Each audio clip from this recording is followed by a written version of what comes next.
What is up, everybody? Good morning, and welcome to the Truthman and Company Network channel here on YouTube, and welcome to the inaugural episode of our new show, 2KPress, which is a production by the Pro Coalition, which is a collaboration between Worldwide Wrestling International and UCPW. And today we're going to hit the rundown for the latest developments of the last 7 days, and we got some hot topics as emails.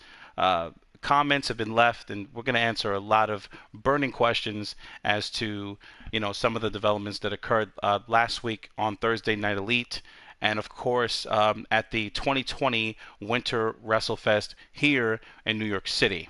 Now, before we get to Thursday Night Elite and the entire debacle surrounding the United States Heavyweight Championship, we definitely want to clear the air and just get something out there.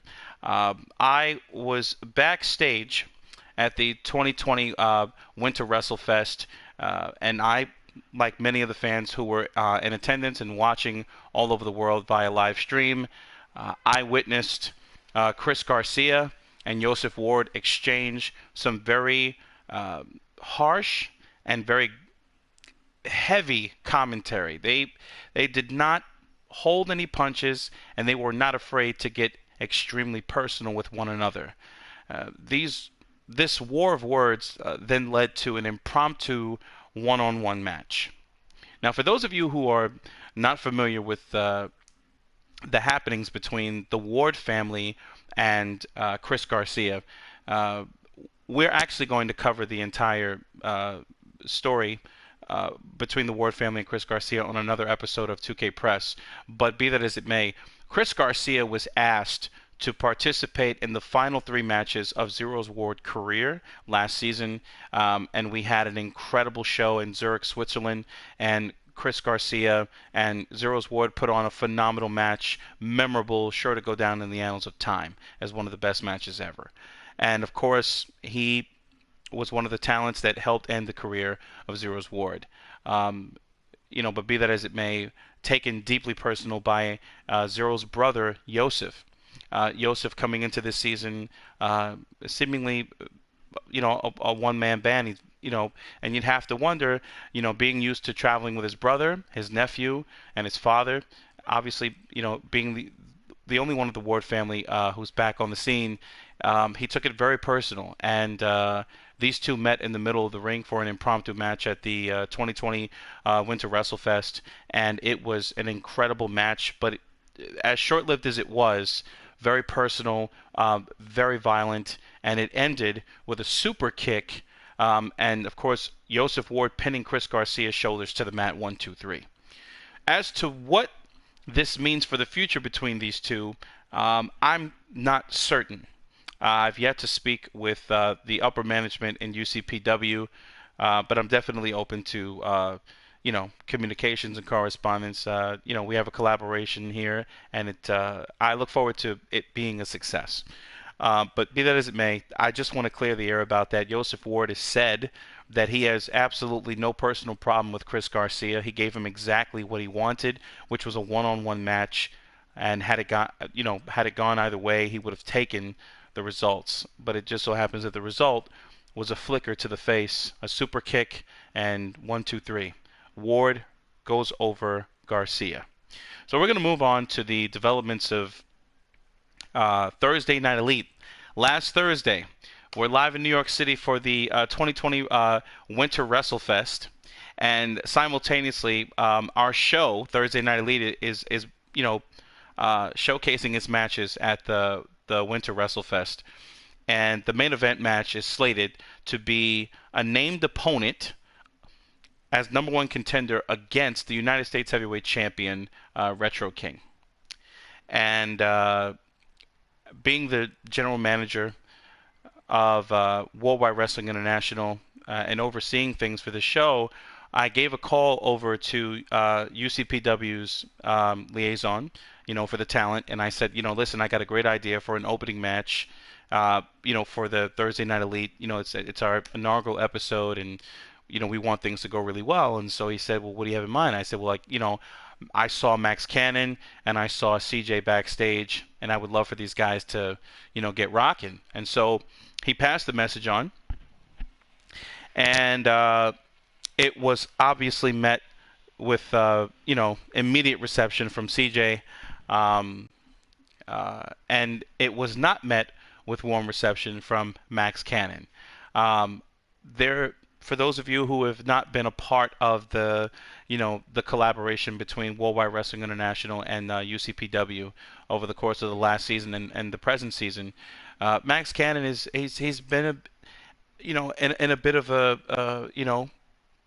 he's been in a bit of a dry spell.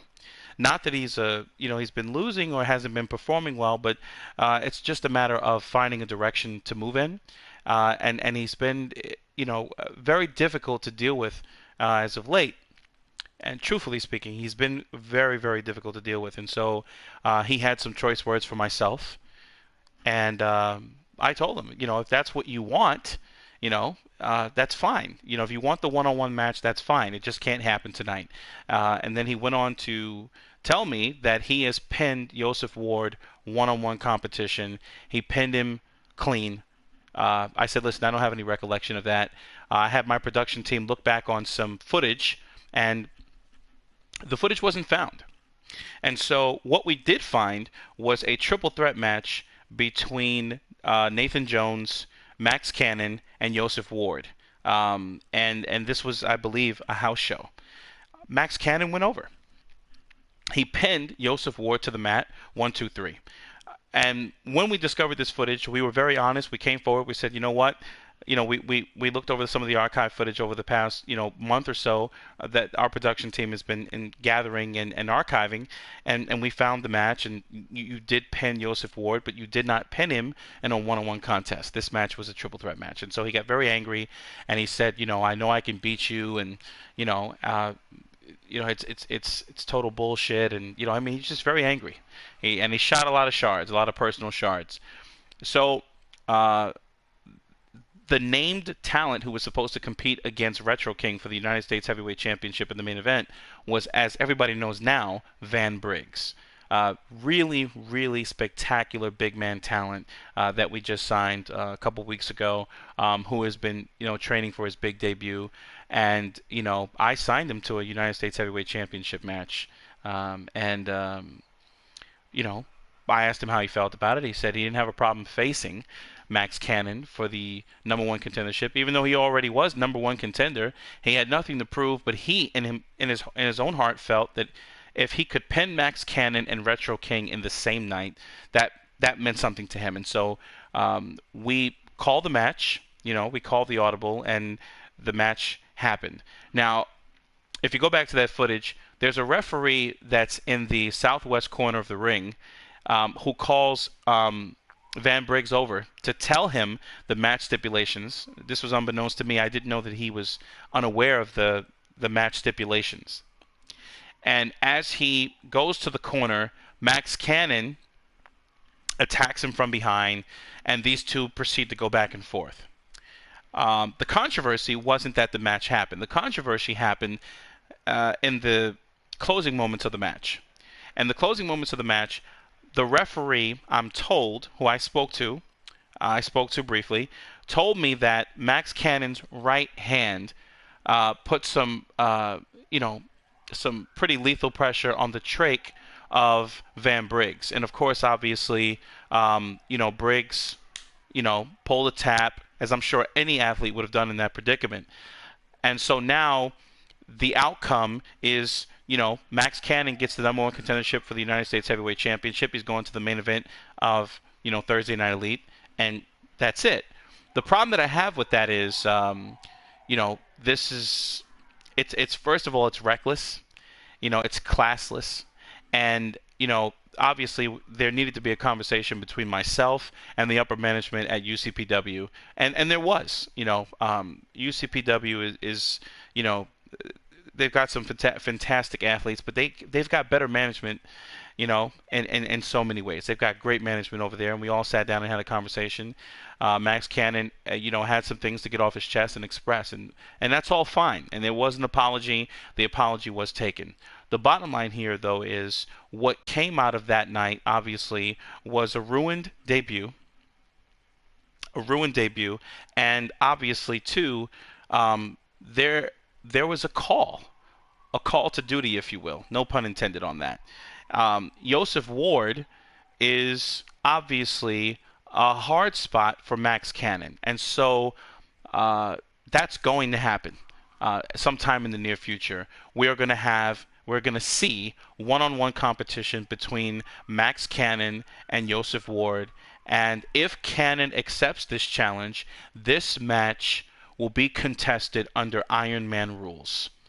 There simply is no greater test of mettle and athletic ability than an Iron Man match. And so those two are definitely going to get it on under those circumstances if Max Cannon accepts the challenge.